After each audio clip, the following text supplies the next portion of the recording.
you doing? Nothing. Actually, okay, perfect. Yeah, come over here. Let me show you something. So, I know you're not watching Star Trek Picard, but oh man, is it bad. I've been trying to rack my brain. There has to be a way to go back and just cancel all this before it even started. We can't let this go on. So, I've created this device that I've connected to my computer. It can communicate through space and time. I'm going to communicate to the Enterprise D before Star Trek Picard was ever even thought of, and convince Captain Picard to never do another CBS show. If you take a look over here, I have my whole device set up and the control panel's ready to go. So I say, let's give this a shot. We only get one shot, by the way. There's only enough power in these power cells for one call.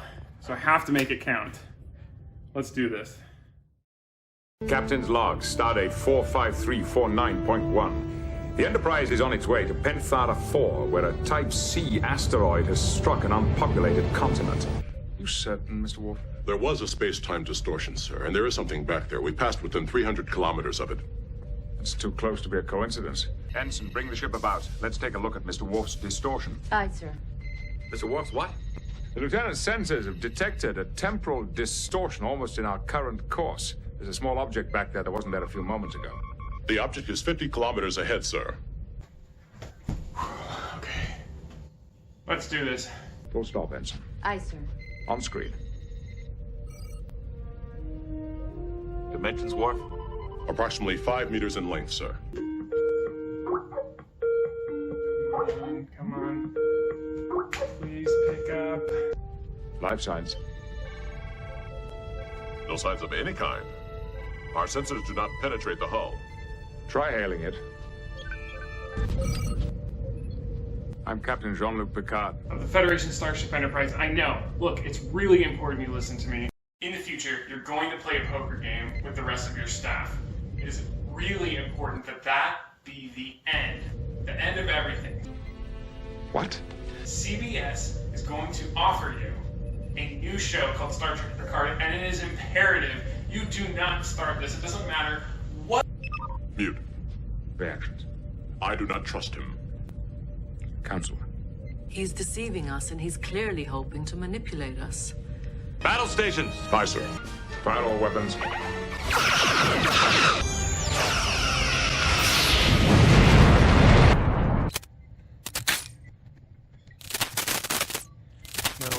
No, don't explode!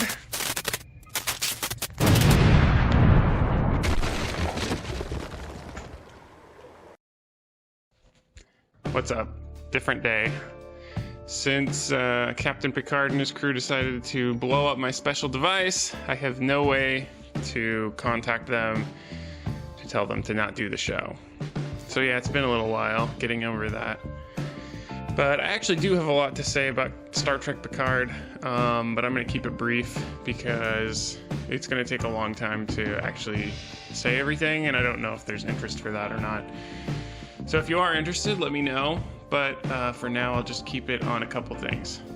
So, at the beginning of Star Trek Picard, they decide to ban all synths or androids because a group of rogue androids attacked Mars. Yeah, they got hacked or something, blew up Mars. So they banned all synths, but this guy that Picard meets has a ship full of holograms running his entire ship. So, as we've seen in Star Trek Voyager, where the EMH's whole character arc is becoming more human and he's like a living being, that's a whole debate on Star Trek Voyager. So that is AI. What is the difference between a hologram and an android? It's both artificial intelligence.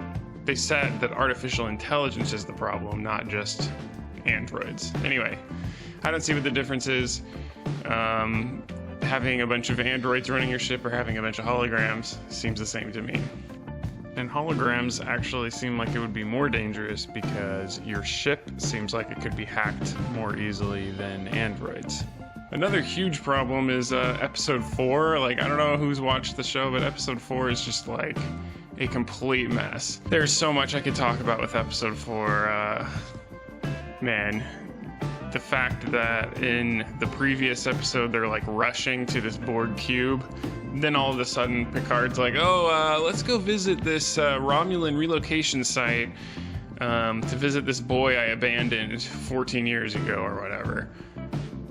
Even though they were rushing like as fast as they could to this Borg cube to save Soji. It just doesn't make any sense. And then the rest of the episode is a bunch of garbage too. I do think the intro song and intro visuals are very cool. Whoever did that, excellent job.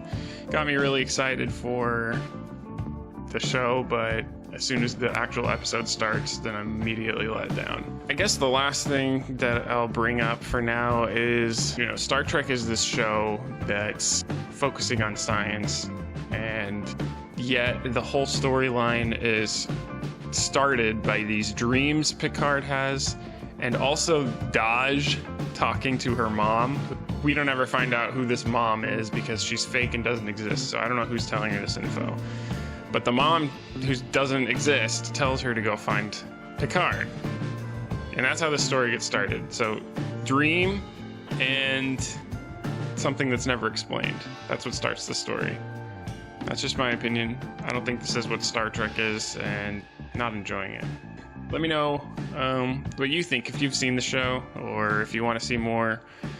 Like I said, there's a lot more I can talk about. It's just, I didn't know if this was something people would be interested in. I'm trying out a lot of different things, if you can't tell. And there's other projects I want to be working on. So anyway, subscribe, and let me know what else you'd like to see. Thanks for watching. I promise the next review will be more energetic and less depressed. It's just that Star Trek is near and dear to my heart. Thanks again for watching. Don't forget to subscribe and comment and like.